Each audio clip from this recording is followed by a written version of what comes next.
doing it with your back up against the wall isn't the right way. I mean, it's the internet. There are crazy people, and crazy people hijack the debate. So it says nothing about what average gamers are like. It says nothing about what ordinary people are like. ISIS says nothing about what ordinary Muslims are like. So I don't understand your point when you say this tells me something about gaming culture when you yourself admit that it probably doesn't. Thanks.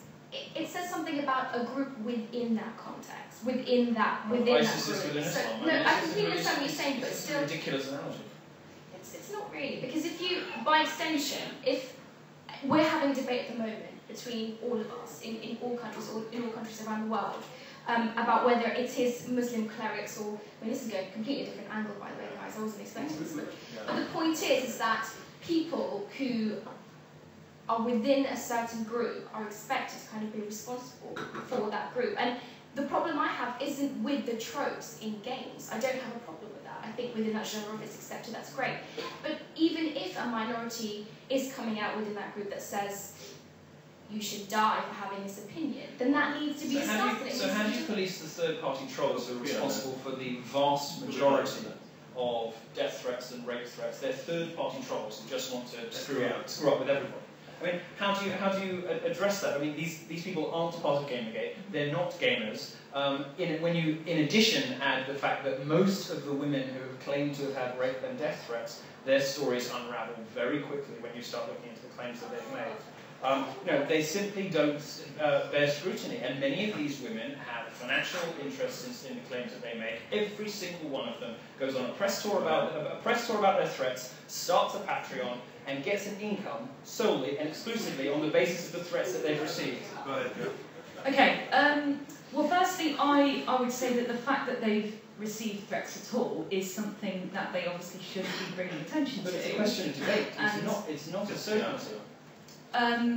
Well, I've not looked into the threats that have been directed at every woman in Gamergate, but I have looked at some that were tweeted at Anita Sarkeesian after she released a particular video, and the evidence was there that she received threats. So whatever the backstory was to her getting those threats, somebody had said these vulgar things to her, and I think, yeah, of course she should bring that to people's attention, because that is not acceptable behaviour from anyone on any subject, to threaten to rape or kill somebody for having an opinion, as you said, Nelufar.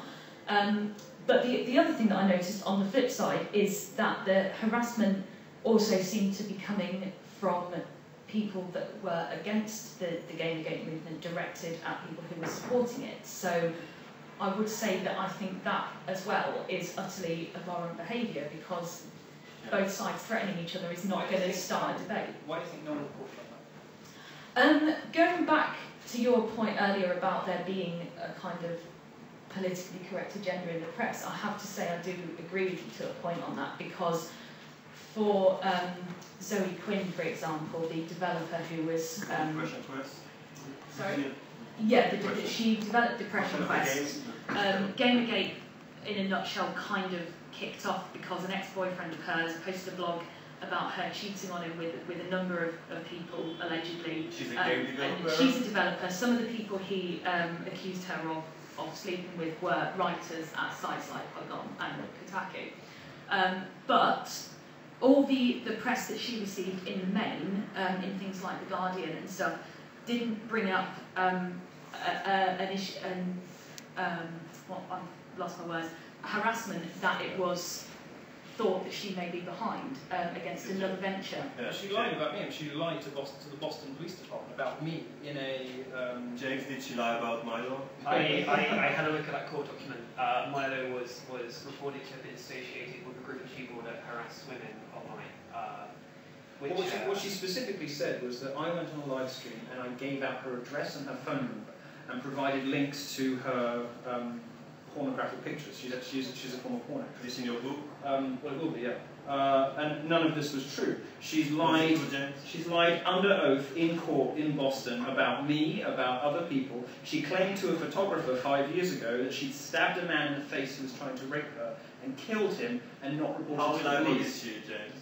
I mean, a lot of the mainstream figures in video games are notoriously unreliable. I mean, video game is still an industry that's in its infancy. It's still very new. I mean, there's more money in it than Hollywood, but a lot of the mainstream video game developers find it hard to cope with that So when Zoe Quinn made something like Depression Quest, they got very popular very quickly, and it attracts a lot of notoriety very quickly.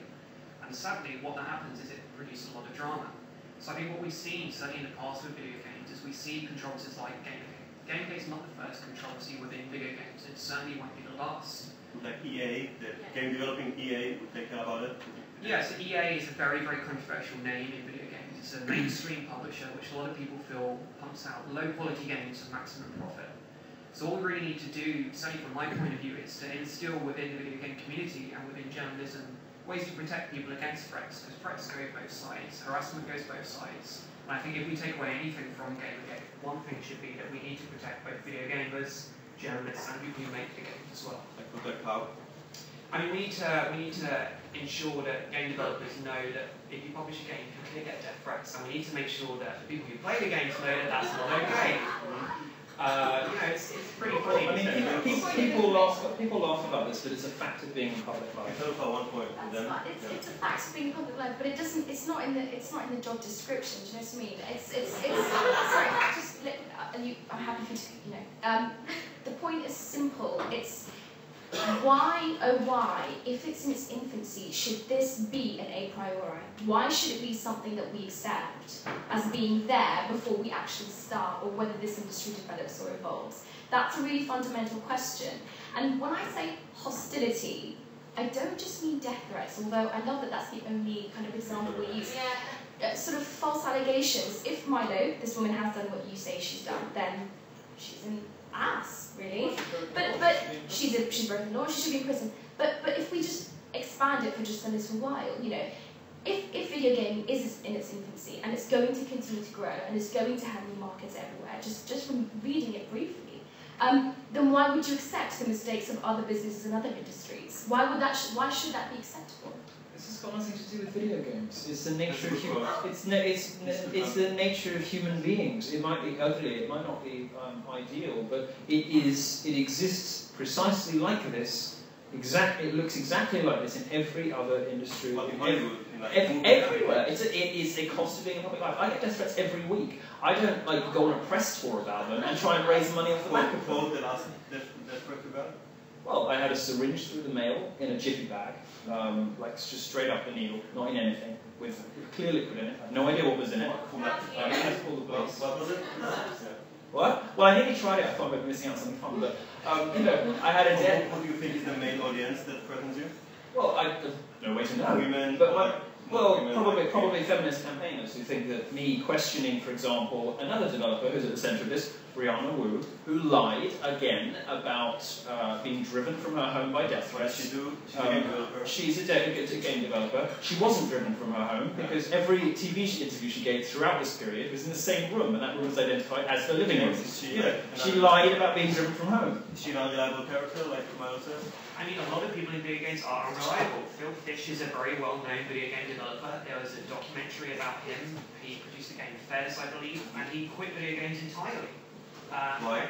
Because video games are inherently dramatic, as are movies, as are art, as are writing books. If you're in the public eye, you're going to get harassed. I'm sorry, but it's a fact of the matter. And then what's happened in video games is people with specific political ideologies and agendas have used a fact of public life to push a particular, specific, and in most gamers' opinion, counterproductive idea of what video games should look like off the back of what is simply a fact of being public life. You don't have to agree with that being a pleasant thing. Yeah. You don't have to say that's okay and we should put up with it, but it is what it is.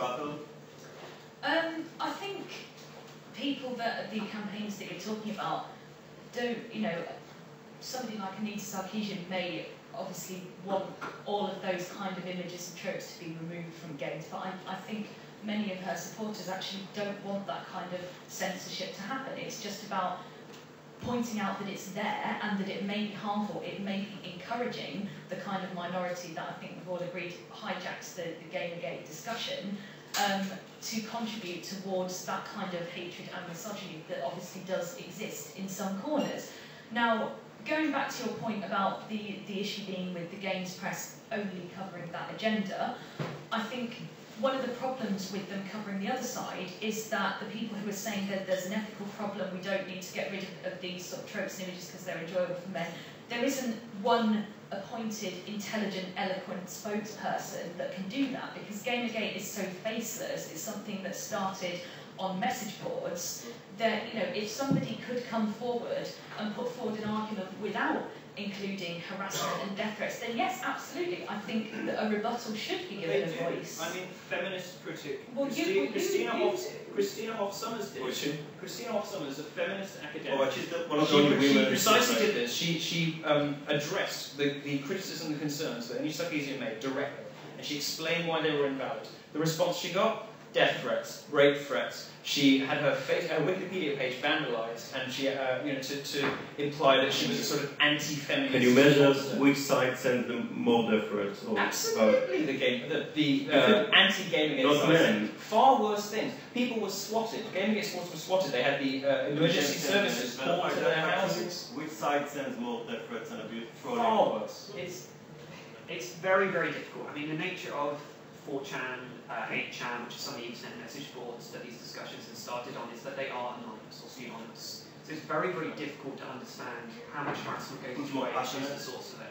I mean, everyone's passionate about this. Gamergate is a very divisive issue. But who's winning? You say like the men winning or what? More video games are like? Hopefully at the end of the day, it's video games that will win. I mean, that's what we can take away from this.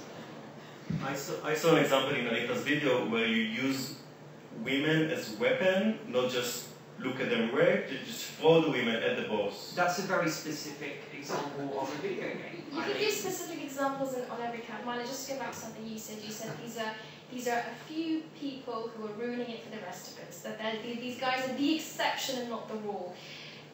How many incidences must you cherry pick before you have a case? How many instances must you kind of highlight, or how many? Not many.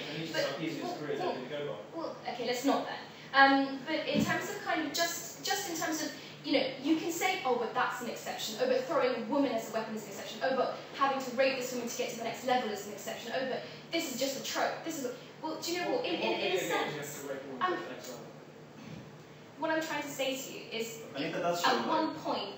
what point do you decide that it is no longer an exception, that these people are exceptional on both sides? Like, I completely agree with you. I think some feminists can be incredibly video game militant. developers with players who are saying, at what point do we accept that this is a sexist thing? Well, the gamers aren't responsible for the games that are developed by students. But this whole thing is embroiled in one another. You can't separate one. What do you mean, what harm is it doing? What harm is it doing? If men want to play games, explosions and boobs and prostitutes and violence, what harm is it doing? So long as you understand it for what it is, we do. It's fine. What isn't okay is when you say that when someone comes out and makes a game like Depression Quest, which I tried to play, didn't get it, wasn't for me. It's a very strange kind of reading thing that you have to do. You have to choose options. But the problem is when you don't allow something like that to exist, or when you stop kind of that kind of thing. Stop it. It was like one of the top games on Steam. It's one of the most famous. It's one of the most famous video games ever made. How was it stopped? Maybe Thea wants to run to the harm it does. Or do you want to? No, go ahead. No, I was just going to say, I think most people who play those games probably do just accept it for what it is, and then don't carry out that behaviour in real life. As you know, the same can be said for rock music like Marilyn Manson and Judas Priest. Like, we all know now that they were not responsible in encouraging people to commit high school massacres.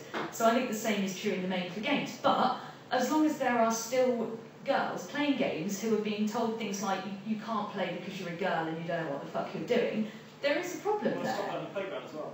Well, yeah, but that kind of attitude, I think, you know, rather than focusing on... Put it on kids' records and they do it on the playground. No, absolutely not. I'm not saying people should get a criminal record for saying things like that.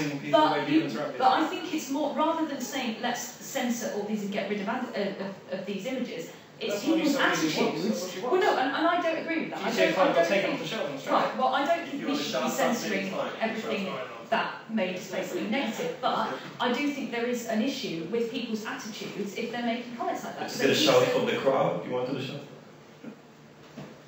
Anybody feels passionate? Needs to say something? Can someone talk about the fact that women like to play games as well? Yeah. Well, they don't like to play the same games, and they don't play... Do every Well, I mean, there's also sort of outraged yelps from the